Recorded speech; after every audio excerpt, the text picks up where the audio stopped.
So I remember it like it was yesterday. I was in Meany Middle School in Seattle, Washington, and I was sitting on the top of a jungle gym in the park next to the school. This new girl at school, we had just become friends, and we were sitting there talking, and she just told me something that broke my heart. I was, 12? She told me that she moved down to Seattle from Alaska, living with her grandparents because her mother was on drugs and was shooting her up with heroin and selling her to grown men for drugs and money. And when she came down to the school, she still didn't feel safe because there were boys in the school that were dragging her into the boys' bathroom and making her do unspeakable things at that age. It broke my heart truly.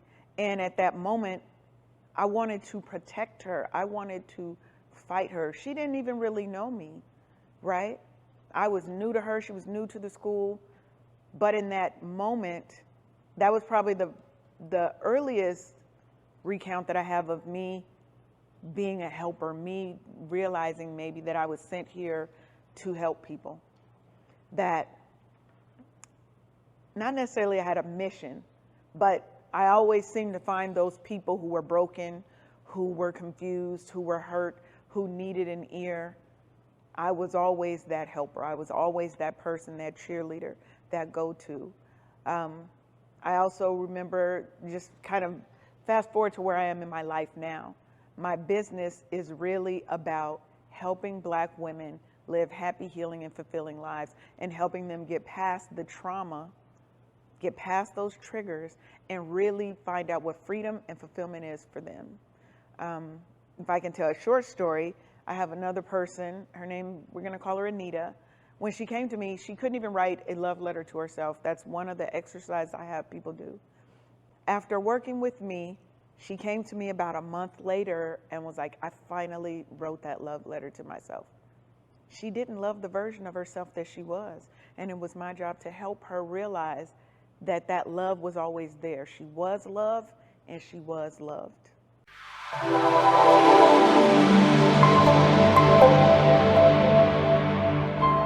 Let's talk about when I just got out of college. My best friend and I decided that on a whim we were moving to Atlanta. She had just got a settlement from an accident for $10,000. Now, for both of us who grew up poor, $10,000, that was more money than we'd ever seen in our lives. We didn't know, we thought we were balling at that point. We quickly realized that $10,000 doesn't go as far as you think. We had packed up our whole lives and moved to Georgia with no jobs, with no plan, just that youthful excitement. When the money started to dry up and we had to figure out what we were gonna do, she had some people that she knew that apparently were running a scam. And this is a point in my life that I am so not proud of, but I like to tell this story because we all have something that we've gone through that we are not proud of, and it doesn't stop us. They were running a scam. They would call elderly people and tell them that they'd won some sweepstakes.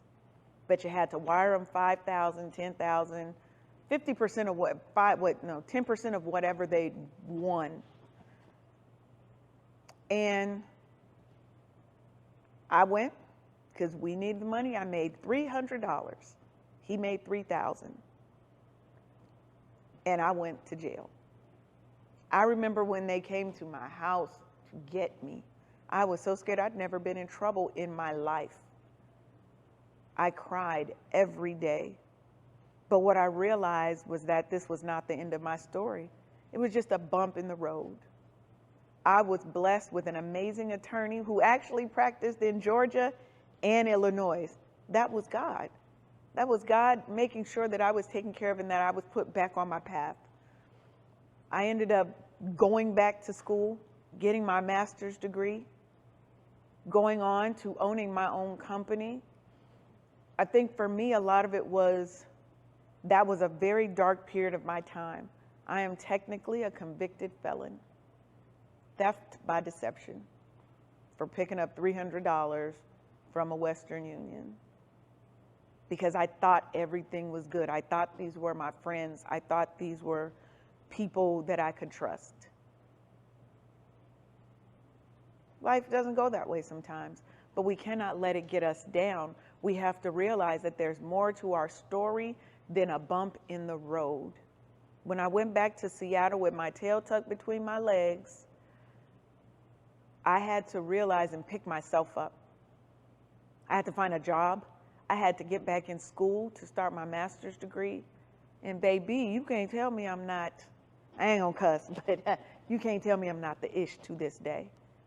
That just made me stronger and more focused on making sure that I never had to feel that way or feel that shame again in my life.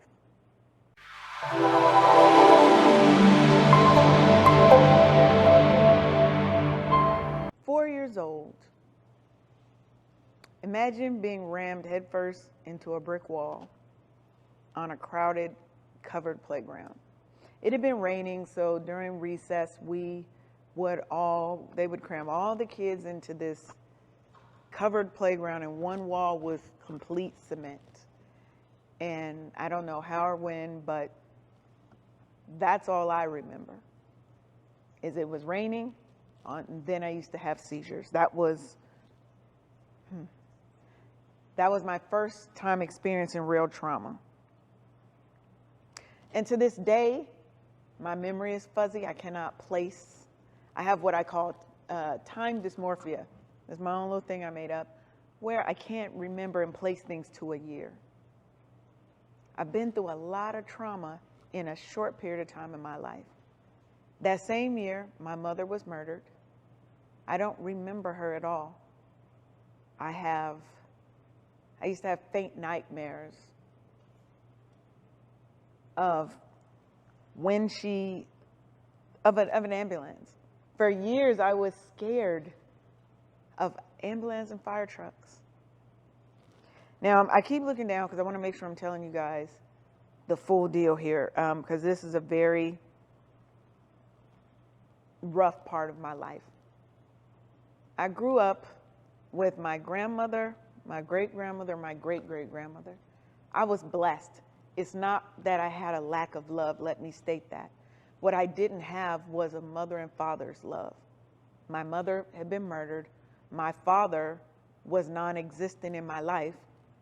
We're going to fast forward to me finding out a couple of months ago that he wasn't my father. What that did was it really put a tailspin on my life, because I've always had a hole in my heart where that parental love should have been. And what it really taught me was that I had to rely on me. From a very young age, I made myself help other people to get the help that I never had, that I didn't feel I had. I made sure people felt loved, felt supported. That was my thing. But what I realize now was my trauma response. That was my trauma speaking. To this day, I deal with that. But what I've learned is that I have a testimony, I have a story, and I can help other women get through the same struggles and trauma that I've been through. Coming out of all of this trauma, I want to make sure that Black women are really, truly living their best lives. We're so used to living in survival mode. We're high achieving, we're accomplished, and yet we go home and cry at night. We go home and we still feel unfulfilled. We're in toxic work environments. We're stuck in toxic relationships. And what I've learned is that that doesn't have to be our way. It is not success or happiness.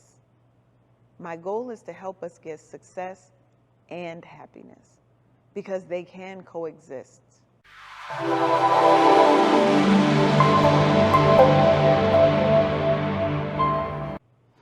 So what principle or principles would I share with my 21-year-old self? That was that same girl who took that trip down to Georgia. The first thing I would tell her is tell that inner hater that we all have to shut the hell up. Mine is named Ricky Bobby. Everybody laughs when I do that, when I tell them that. And I named him that because I wanted it to be funny. I wanted it to not be real, because he's not real. That inner hater, that inner critic that tells us we are not good enough, that no one will believe us. I lived with that for so many years of my life. This outfit today is a testament to that. When I was younger, I've always been a big girl. I was never comfortable wearing bright colors. You would have never seen me in this because I wasn't comfortable and happy with me, because Ricky Bobby was always there. Nobody's going to believe you. Nobody's going to want to work with you. I literally will physically tell Ricky Bobby, shut the hell up. And I need you to do that too. That inner hater, that inner critic, that evil that we all have to deal with on some level, that's not reality. The second thing I would tell myself is we need to release those toxic people from our lives faster. You can't take everybody with you. Let them go. That is your trauma speaking.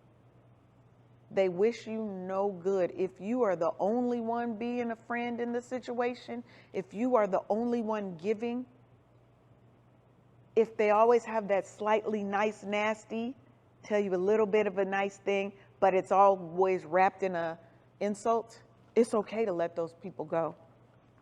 And the last principle is stop listening to everybody else's story about who you are. This is your life. This is your story.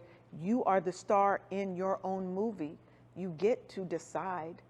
You don't have to let other people tell you who you are and how to live.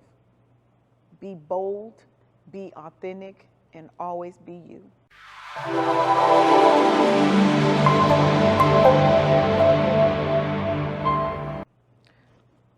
So what's next for LeAnn and for Wake Up Happy Sis? My mission is to help 1 million Black women find their freedom, find fulfillment, and find happiness and joy. I want to help them start or extend their healing journey, because healing is a journey, not a destination. What I realized in my life is that a lot of the high-achieving, accomplished Black women suffer from two things. It's called the success paradox and soul fatigue. That's what I call them. And with the success paradox is everything looks so great from the outside looking in. You are accomplished, you are high achieving, you have the house, the car, the kids, the social status. But you also have the stress, the overwhelm, the trauma, the crying, the burnout. On the outside, you got the life people wish for. On the inside, you feel like you are slowly dying. That's the soul fatigue. Your whole soul is just sad and depressed, and you don't know how to change that. That's where I come in. I'm here to be your biggest cheerleader. I am here to be your accountability partner. I'm here to be your guide to your journey to happiness, your journey to joy. We're working on an anthology right now, and I'm so proud of these women. It's called Gumbo for the Black Woman's Soul. And two stories stick out to me, and they've allowed me to use their names, Aviela and Stephanie. And these two women have come through so much in their lives, and doing this anthology brought a lot of those feelings that they thought they had resolved back to them. And so while we're working through writing their chapters, we're also having to work through their trauma with them again. And there are times when I know they've wanted to quit, when they've wanted to walk away. But every day they showed up. Every week they were on these calls. They're doing the assignments. Their chapters are phenomenal. That's what I want to do. That is why I'm here. That is my gift that the Most High Creator has given me to give to the world, is to help my sisters live happy, healing, and fulfilling lives.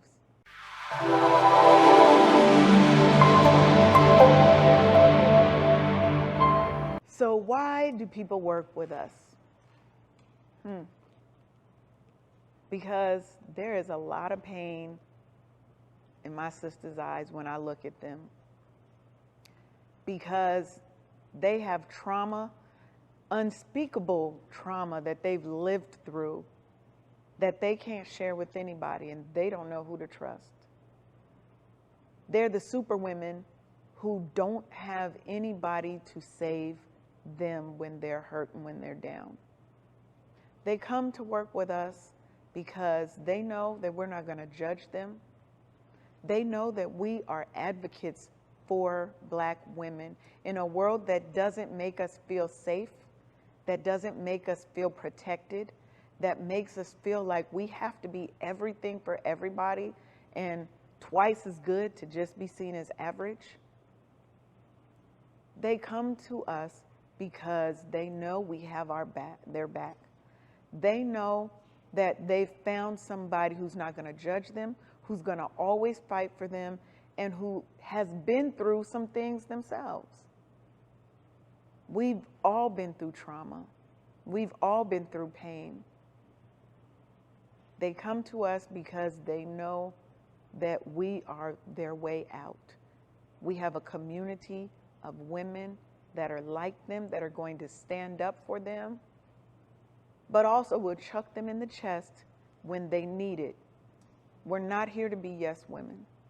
We're here to be your biggest cheerleaders and to also be that, that military kind of person who's going to tell you what it is and direct. We don't pull any punches around here. We give it to you straight because we love you and we want the best for you. So make sure that not another day goes by that you are over there feeling lost, feeling alone, feeling overwhelmed, feeling unsupported, unloved.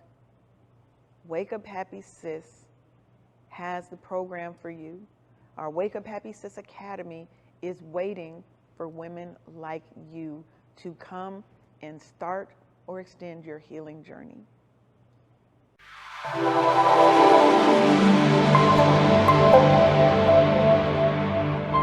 So I want us to take a moment to just say thank you to Shay Brown and the Media Expertise team, his team, the makeup artists, everybody here has made me feel so welcome and so comfortable since I got here. Shay is your biggest supporter, helping you get your stories together, what you want to say, because sometimes it's a jumble in my head. There's always so many things going on. And he was so patient. Lauren was so patient because I get 5 million emails.